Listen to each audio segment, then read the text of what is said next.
Animaniacs in Equestria, written by Todd One. When did this become an action series? The director watched the episode from the animation room. The animators worked furiously to create the new scenes that the Warners continuously put themselves in. Sweat pouring from each of their brows. "Oh, sir." An animator raised his hand. "We've reached the scene inside of Wacko's sack. How should we animate it?" The director raised an eyebrow. "No one has ever seen inside of Wacko's bag. Thus it's new territory. Why don't we give him something interesting to come across, eh?" "Like what?" The director steepled his fingers beneath his chin and grinned. His worst nightmare, Pinky and Wacko landed in the midst of an enormous pile of garbage and various nonsensical items. They both got up, Pinky rubbing a rump as she landed hard. "Wow, you really don't clean this place up much, huh?" Wacko crossed his arms and pouted. "Well, I'm sorry. I never expected to get a girl into my set." Pinky turned to the camera and blew a kiss. "Good night, everybody. Now where did those two scamps run off to?" Wacko scanned the area around them. "We've got the Gad Canyon over there. Fight Rock over there, that's where I keep my snockies. And the Mascara Desert." Pinky looked where he was and saw indeed a vast landscape of makeup and other accessories. "Why do you need something like that?" Wacko blushed. It was Dot's idea. From not far off they both heard the joyous sound of two foals laughing. "That way!" Pinky shouted. "Let's go." They ran off in the direction of the sound. Turning a corner, they came upon a sight that stopped them dead in their tracks. The garbage and knickknacks had given way to an enormous studio set with exaggeratedly large cameras and lights. The set was one of the children's classroom with an enormous globe, books and plastic table and chairs. It felt like they had shrunk to the size of ants. "What do you call this place?" Pinky asked. "I don't know," Wacko answered. He trembled slightly as a shiver went up his back. "But it gives me the peace. But not to worry. I can face any danger. After all, in the sack is where boy becomes a man." Pinky gave him a deadpan expression. "Okay, that was going out of your way a little." Wacko slouched. "Yeah, you're right." The laughter resumed and they both looked up. Somehow the twins had made their way up the enormous children's table on the set and had climbed up on the globe. Pound floated off to the side as Pumpkin sat on top and he spun it, to her delight.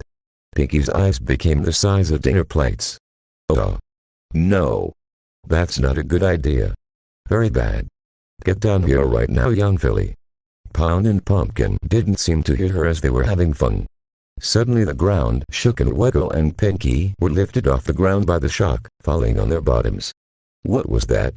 Wacko looked around in earnest. "I don't know." He was cut off as another boom came and he toppled over. His eyes fixed on something in the distance as it got closer and closer. "Oh no. Not him." Pinky turned to look at what he was seeing only for her ears to fall back and her mane to dampen significantly. "Is that a howdy hi, boys and girls? Goo-ha-ha-ha." The giant orange dinosaur chuckled. To any normal-sized pony or child it would be terrifying. This was nightmarish. "Baloney!" Wacko shouted and ran in another direction from the friendly dinosaur. "Wait!" Pinky shouted after him, but he was already out of earshot. "Great, now what do I do?" The giant orange dinosaur continued to bounce around the room randomly, his footsteps causing the ground to shake. Pinky noticed that he hadn't yet noticed the twins or the globe yet. "If I can just get up there," she dashed to the legs of the table and wrapped her arms around it, shimmying up ever so slightly. It was arduous work and it felt hard, but she had to make it. To save the twins. "Must get to babies. Must not get chewed up by Mr. Cake.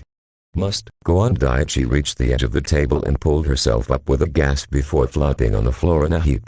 Whoa. That was an ordeal. She looked up from the lying on the ground to still see the foals happily playing on the globe. They even waved to her. "At least they're still. Let's all learn about countries, boys and girls." The dinosaur shouted happily. In one swift motion he snatched up the globe and brought it to his face. The foals stopped playing and stared in terror at the giant dumb face before bursting out in tears. Baloney reared back his hand and prepared to slap the globe. "Spinny spin spin." "No!" Pinky shouted from the table, desperately flailing our arms to get him to stop. A large explosion rattled the studio and a giant pile of miscellany toppled over to reveal giant yellow exos with claw-like hands. Wacko sat behind the controls and pointed confrontationally at the dinosaur. "Get away from them, you snitch." "Snitch?" Wacko shrugged. "It's still a kid's cartoon. If I used bad words, what kind of precedent would I be setting? He got back into angry mode and commanded the exosuit to run full force at the dinosaur. Baloney threw the globe on the air and clapped. Oh, boy. A new bestest friend. He began to bound toward the exosuit. Pinky watched the globe spin through the sky, the twins holding on for dear life. Hold on. I'll save you. She looked around desperately before spotting a stapler at the edge of the table. Her eyes darted to the bookcase above and saw a red rubber ball. Hang on. Just as the exosuit and dinosaur clashed, Pinky jumped on the stapler. It catapulted her up to the bookcase where she hit the ball and bounced off it, soaring through the air toward the globe. The edge of the sphere spun around, revealing the twins just as Pinky passed over them. She lowered her hooves and grabbed them both as she made a pass through the air, holding them tight. Behind them the globe collided with the ground and exploded in a giant fireball that looked pretty cool behind them as they flew through the air. Wow. I gotta try that more often. Pumpkin broke her attention when she pointed to the fast approaching ground. Oh, right. Didn't get that far. They all began to scream as they came close to death, until a giant mechanical claw appeared and caught them easily. Pinky looked up at Wacko and the exosuit as he beamed. Did you see it? That was the most epic fight scene ever. Pinky shrugged apologetically. I didn't see that. Sorry. Wacko sulked and lowered the exosuit down before getting out. You mean nobody saw me beat Baloney and fight off an army of dragons and cure cancer and fall in love? No, I think we blew the budget on that explosion. All. They passed the giant unconscious form of Baloney with a 10-ton anvil on his head. Is he gonna be okay? Pinky asked. Wacko waved a dismissive hand. It's a cartoon, nobody gets hurt in cartoons. The director stood in front of a white hospital bed, the actor that played Baloney the dinosaur in critical condition before him. An animator walked up behind him. Sir. It looks like the acting agency that employs Baloney the dinosaur is suing us for negligence. The director said, his eye twitching slightly. Any other news? He asked angrily. The animator pursed his lips. Well, are we still going the whole animated angle? Because if so, how does this joke make sense? I mean, that's a real guy. How did he? Enough with the meta. The meta's enough in this story to make Aristotle rot in his grave. Oi. The animator shut up. So what do we do? What's the next scene? Applejack and Dot the director rubbed his chin thoughtfully and grit his teeth. What can I throw at those meddling brats that will stop them in their tracks? He looked past the animator into the hall of the hospital. A door to the lab was open and something inside caught his eye. He grinned maniacally. Ayo. I have an idea. The animator stood there awkwardly while the director rubbed his hand together and said nothing. So, are you going to tell me what it is? Oh, sorry. I assumed the scene would cut. Applejack looked down at the pig pen from the gate and frowned. When I find the weasel that did this, she muttered under her breath. The pen, which had once been full of the happy squeals of muddy pigs, was quiet. Because there was no mud. The pigs simply walked around aimlessly, their bodies completely clean and looking miserable. Who in tarnation steals mud? Seriously. You sure it didn't just dry up? Rainbow asked from beside her. The two had just gotten back from a round of dares. Applejack turned to her with a serious look. Then where did the mud on the pigs go? Rainbow squinted at the downtrodden swine. They could have licked it off. Pigs don't eat mud. Rainbow threw her arms up in exasperation. Then why did they roll around in it? It's to keep them cool. Oh, Applejack gave her friend a curious glance. You seriously thought they ate mud? Well, they're pink. Rainbow explained. Applejack paused. Yes, they are, and worms are pink. They eat dirt. Applejack was at a loss for words. You think the pink things eat dirt? What about Pinkie Pie? It was Rainbow's turn to give her friend a concerned look. Have you seen Pinkie Pie eat? A moment of silence between the both of them, and Applejack shook it off. Let's get back to the subject. We need to get the mud back before the pigs start getting fussy. She jumped over the fence and began to investigate a little more. A small hole in the center of the sty caught her attention. Huh. She walked over to it and bent down to look in. It was some kind of pipe. Experimentally, she tossed a pebble in. The rock ricocheted off the lead lining and bounced again and again off the walls of the round pipe. Soon enough the sound moved so that she could hear it beneath her. She jumped over the fence again and with dash followed the underground sound. Rainbow followed behind Applejack as she kept her head low to the ground to hear. Hey, look! Rainbow shouted just as Applejack's head collided with the side of the barn. The cat pony rubbed her head tenderly. Darn, that's smarts. Rainbow walked up behind her. Is it in the barn? AJ narrowed her eyes in determination. Let's find out. Another moment later she kicked down the door dramatically. Got you, you mud thief. Rainbow leaned in to whisper to her. You know, those were your doors, right? I think you just busted them. Big Mac can handle it, she replied nonchalantly. At the other end of the barn, where the bales of hay should have been, there was no long dug pit in the ground, with bubbling mud in it. The pony spied a small figure lying at the head of the pit with cucumbers over her eyes, looking completely relaxed. She didn't even seem to notice AJ and Rainbow enter. Applejack stomped her way over to the girl and snorted to get her attention. Excuse me. She lifted a cucumber and looked up at her. That's my mud.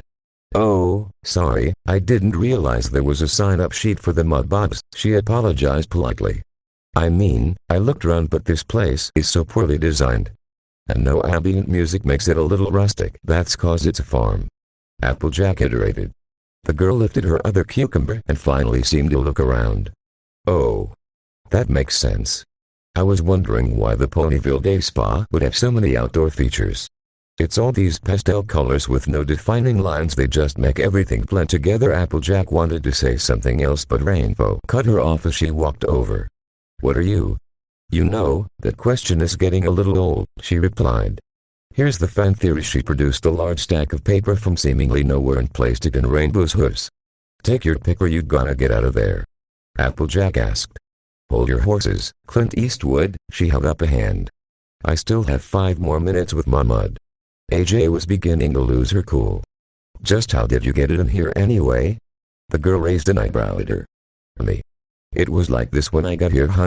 Before Applejack could ask her to explain, a rumbling filled the barn.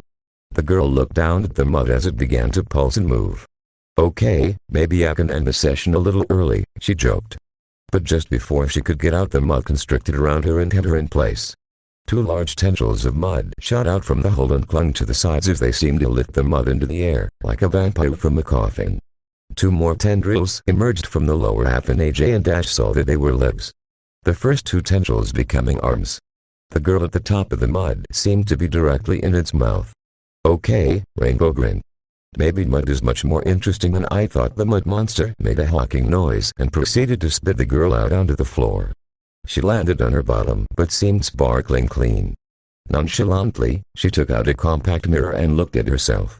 Wow, are you sure you're not a spa? 'Cause that stuff is magical. AJ's eyes widened as the mud monster roared and brought its fist down toward the girl. She ran up and butted as hard as she could, making the mud explode. By the way, I'm Dot, the girl presented herself as the mud showered around them. Not exactly the best time, Applejack grimaced as she wiped the mud from her face. Hey, ugly! Rainbow shouted from the air. The monster turned and seemed to glare at her before swinging a hand. She dodged. Missed me. It lurched and swung again. Missed me, again, and a third arm grew directly out of its chest and slammed her right into the wall. It retracted as Dash slid to the ground covered in wet dirt. Okay, I'll give you that one, she winced.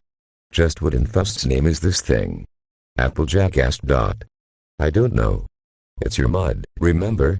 She crossed her arms. Dot stood off to the side as the mud monster swiped a giant forearm at Applejack.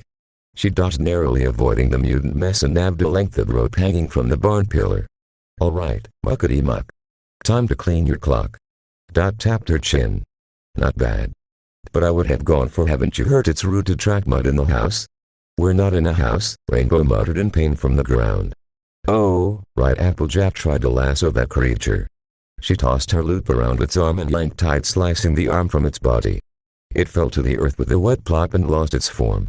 For a moment the monster looked between AJ and its arm in silence before simply regenerating the arm. Oh, applesauce, AJ murmured under her breath. The creature let out another roar, and this time its arms elongated and snatched up the 2 ponies before they could react. They both struggled against the mud in vain, and Applejack glared at Dot, who was standing still. You can help any time now. Dot cocked her eyebrow and then walked out the door. Applejack's eyes widened. Did she just? Not the time, AJ! Rainbow shouted. They were still about to be eaten. Applejack looked back to the monster as it raised them high and opened up its gaping mouth to swallow them whole. Well, at least you can say you didn't expect this to happen today. Applejack was about to shout at her friend, but it was their last moments. Instead she sighed. Yeah, I'll guess, and then it ate them. The next thing Applejack felt was a burst of water in her face. She sputtered and batted the stream away as it went up her nose and soaked her coat.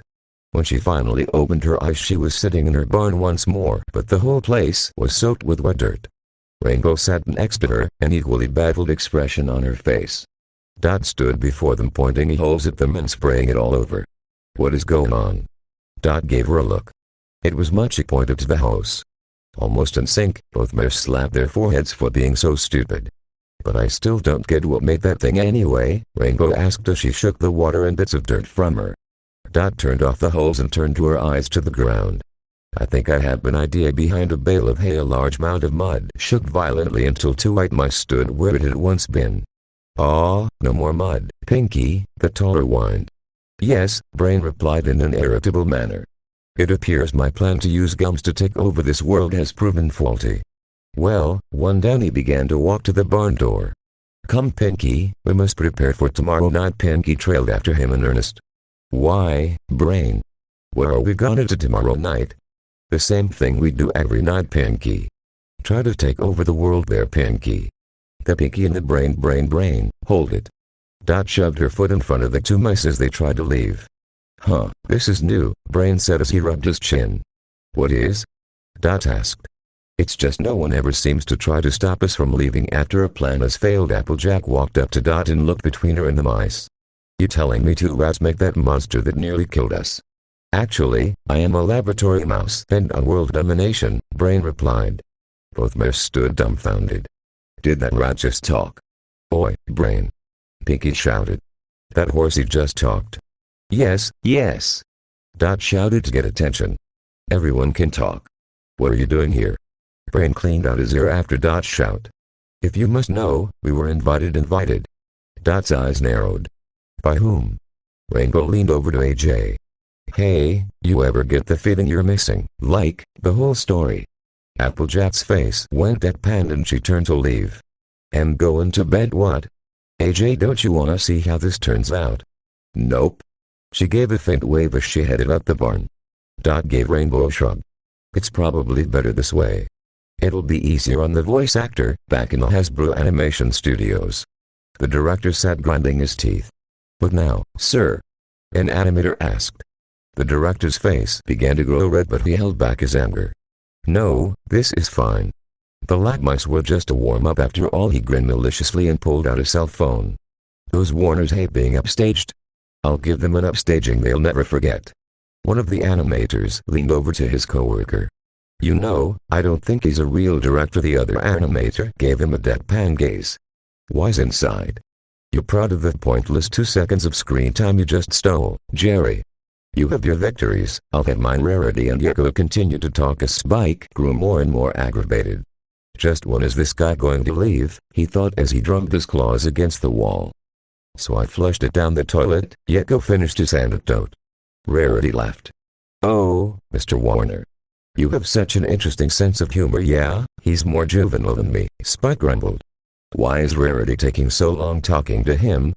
Didn't you need some clothes? Yuko straightened up. Right. Gotta look good if we're gonna steal the show. Rarity smiled. Oh, well, we have some lovely, there. Spike shouted and pointed at him. There, he did it again. He keeps slipping it and hoping we won't notice. Notice what, Spike? Rarity asked, looking a little annoyed. That thing about a show. Suddenly Yuko was behind him. Aw, don't worry yourself about the metaphysical stuff, little guy. You're a little young to understand. He squeezed his cheek. Me. You're a kid too, right? Actually, I'm a cartoon character that's been around since the 1930s. Rarity laughed again. Oh, Mr. Warner, you're a car. Spike let his mouth hang dumbfounded. But he, Erg. Spike grabbed Yuko by his pants and easily lifted him. He seemed lighter than expected. He stomped over to the door. Spike. What are you doing? Getting rid of a nuisance. He lifted his leg to boot him out. And stay out. A moment later Spike flew out the door and landed on his butt a few feet away. He looked around dumbfounded. What just happened? Back in the boutique, Yuko dusted his gloved hands off and closed the door. Well, that was fun. Rarity blinked at him. What just happened? Yeko put an elbow on her shoulder. Cartoon physics. Great gag, but don't question it. Suddenly his ears perked up and he fell to his knees, clutching his head. Are you alright? Rarity asked with concern. Lines began to pulse from Yeko's head. Ancillary character senses, tingling. The door burst open and Dot trailed I followed by Rainbow. And I pony know why Spike is sitting outside in a daze? She asked. Yeko straightened up. So good to finally have the scene together, sister of mine, he grinned as he wiped dust off his pants. Dot held out her hand. We may have the snafu. She opened her hand to reveal 2 laboratory mice. Yeko leaned down and examined them. I should have known you two would try to steal our Thunderbrain looked displeased. We've done no such thing. We were invited here. Yeko's eyes narrowed. And who else was invited here? Thanks for watching, and if you